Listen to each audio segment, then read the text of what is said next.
নমস্কার বন্ধুরা, কেমন আছেন সবাই? আজকে আমি এক নতুন ভিডিও রিয়াকশন নিয়ে এসেছি, which is Pakistan media on Bangladesh, Pakistan state media on Bangladesh. বা পাকিস্তানের প্রাইম মিনিস্টার ইমরান খান কিছু বলেছেন বাংলাদেশের প্রধানমন্ত্রী সম্বন্ধে। I think they wanted to make some collaboration with each other, and আমাদের শেখ হাসিনা প্রধানমন্ত্রী তার রেসপন্ড করেছেন যে তিনি রেডি আছেন সেই সব সুযোগের জন্য, বা যা কিছু তারা আহ, হবে ডিসকাশন করতে তিনি রাজি আছেন। এই নিয়ে ভিডিওটা, ইনফ্যাক্ট তাদের একটা প্যানেল আছে, প্যানেলে এইসব নিয়ে তারা ডিসকাশন করছেন। তো বেশি কিছু বলার আগে, আমার রিয়াকশন দেওয়ার আগে আমরা ভিডিওটা শুনে নিই এখন। Let's watch. अवाम की बाज़गश्त बांग्लादेश में सुनाई देने लगी। प्रोग्राम में तजियाकार ज़ैगम खान ने पाकिस्तानी हुकूमत को बांग्लादेश से सीखने पर जोर दिया था। कैपिटल टीवी के प्रोग्राम में होने वाली गुफ्तगू से दो तरफा ताल्लुकात में बेहतरी का इम्कान। हसीना वाजिद ने पाकिस्तान को अपने तजर्बात के हवाले से मदद की ऑफर कर दी है और अवाम की फलाह और बेहतर ताल्लुकात के लिए इमरान खान की मदद को तैयार हैं। बांग्लादेशी वज़ीर आज़म की जानिब से ऐसा कहा गया है। ज़हम खान ने प्रोग्राम में गुफ्तगू करते हुए क्या कहा था, आइए सुन लेते हैं। मैं पहले भी अर्ज़ कर चुका हूँ, ट्रांसपेरेंसी इंटरनेशनल के इंडेक्स पर कहीं पे 24 दर्जे हमसे नीचे है, और हमसे वो इतनी ज़्यादा तरक्की कर रहा है कि अगर पीटीआई सब कुछ ठीक कर ले तो बांग्लादेश बनने में भी हमें 10 साल चाहिए। आप उसकी तरक्की की रफ्तार देखिए, 7% है, और हमारी 5.8 है जो अब गिरने की तवक्को है। आप सिर्फ उनकी स्टॉक एक्सचेंज देखिए, ढाका स्टॉक एक्सचेंज की मालियत $300 बिलियन है, हमारी स्टॉक एक्सचेंज सिर्फ $100 बिलियन है। $40 बिलियन का बांग्लादेश एक्सपोर्ट करता है, आप 22 बिलियन करते हैं, और वो मुसलसल तरक्की में रफ्तार भी उनसे ज़्यादा है। यानी अगर हम उनके बराबर रफ्तार करके रफ्तार ज़्यादा करें, वो 7 पे जा रहा है, हम 9-10 पे लगे चले जाएं, जो एक इम्पॉसिबल है, तो फिर भी 10-12 साल में हम खाली। ज़ैगम खान कैपिटल टीवी के प्रोग्राम में बात कर रहे थे, इसी पर बात करेंगे। Senior anchor person capital TV Murtaza Solanki साहब ने हमें ज्वाइन किया। सोलंकी साहब, आपके प्रोग्राम के चर्चे पड़ोसी मुल्क में भी होने लगे हैं। बांग्लादेशी मॉडल की बात की गई है आपके प्रोग्राम में, जिस पर बांग्लादेशी वज़ीर आज़म ने बड़ा पॉजिटिवली रिस्पॉन्ड किया है, और हुकूमती ताउन को लेकर उनकी जानिब से क्या कहा गया, और इस कॉन्टेक्स्ट में आप क्या देखते हैं आगे?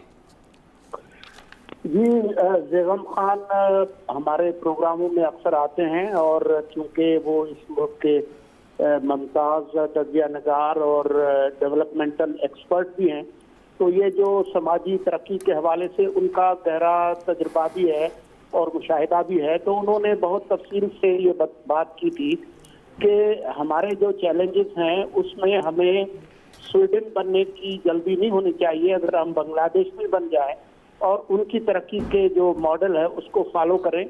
मिसाल के तौर पर किस तरीके से उन्होंने आबादी 1971 में मशरकी पाकिस्तान की हमसे ज्यादा थी, उनकी 56 थी, हमारी 44% थी, और कैसे उन्होंने उसको कंट्रोल कर लिया। इसके फिगर्स ये कि अब हमारी आबादी को 4.2% से रफ्तार से बढ़ रही है, और उनकी उससे आधे से भी कम है। इसी तरह से वहाँ की स्टॉक मार्केट का उन्होंने बताया कि उसकी वैल्यू जो है वो $300 बिलियन है, जबकि हमारी जो स्टॉक मार्केट है वो उससे 1/3 की है। तो उनका ये कहना था कि असल बात जो है वो ये नहीं है कि जी वहाँ पर करप्शन खत्म हो गई या ह्यूमन राइट्स की सूरत हाल क्या है, बल्कि ये है कि उन्होंने अपनी जो इकोनॉमी है उसको बेहतर किया है। एक्सपोर्ट्स जो है वो उनकी $40 अरब है, जबकि हमारी 20-22 है। तो उन्होंने कहा कि ये बात थी जिसपे इस बात का जिक्र हुआ बांग्लादेश की वजीर आजम से, और उन्होंने कहा कि जी पाकिस्तान में तो बांग्लादेश की मिसालें दी जा रही, तो आप उनकी मदद करेंगे। तो उन्होंने कहा कि जी हमारे जो तजुर्बात हैं हम उसके लिए तैयार हैं अगर पाकिस्तान को हमारी मदद की जरूरत है। तो ये बांग्लादेश के अखबारों में ये खबर भी छपी है, उस प्रोग्राम का जिक्र भी हुआ है। तो यकीनन जो हमारे खिते के जो ममालिक हैं उनको एक दूसरे के साथ ताउन करना चाहिए, एक दूसरे से सीखना चाहिए। तो ये एक अच्छी बात है जो कि सामने आई है।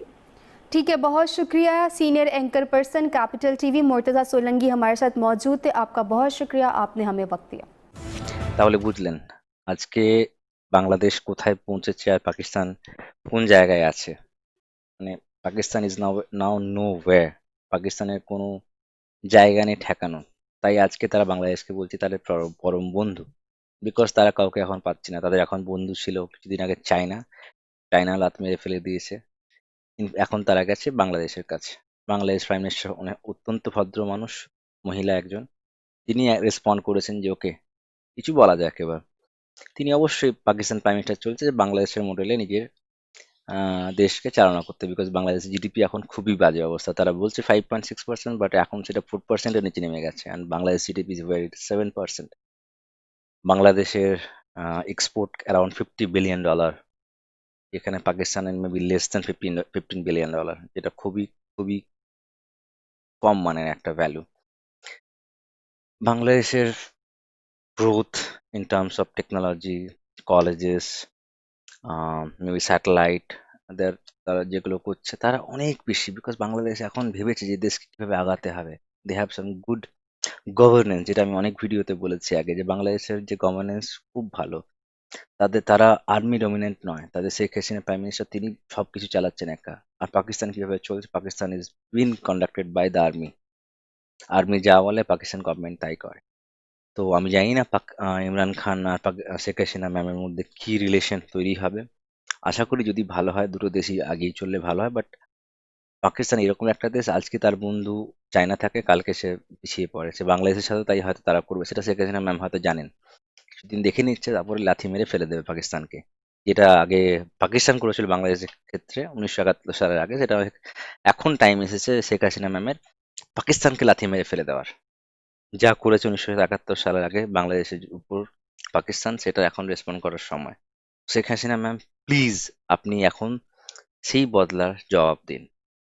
আমার অনেক বন্ধু আহ, এই সিচুয়েশন দিয়ে এসেছে এবং তার বাবা মা শুনেছেন, আমি অনেক অনেক গল্প শুনেছি, ইনফ্যাক্ট অনেক ডকুমেন্টারি দেখেছি যে 1971 সালের আগে কি হয়েছিল। এসব নিয়ে যাব না, হয়তো অন্য একটা ভিডিও বানাবো এই জন্য। বাট যেটা দেখলাম যে Bangladeshi prime minister is ready to talk to Imran Khan. I think you can talk to Imran Khan, but বদলা নেওয়ার একটা যেন ভাব থাকে। আরে পাকিস্তানকে আপনারা সামলাতে পারবেন না, পাকিস্তানকে চীন সামলাতে পারলো না, তো আপনারা, আমরা তো ভারতবর্ষ তো কিছুই নয়। তো ভেবে শুনে একটা ডিসিশন নেবেন। আই থিঙ্ক এটাই আমার বলার ছিল টুডে আজকে। So please do like, subscribe my channel, keep sharing, keep loving, and keep giving your feedback. Thank you. Bye bye.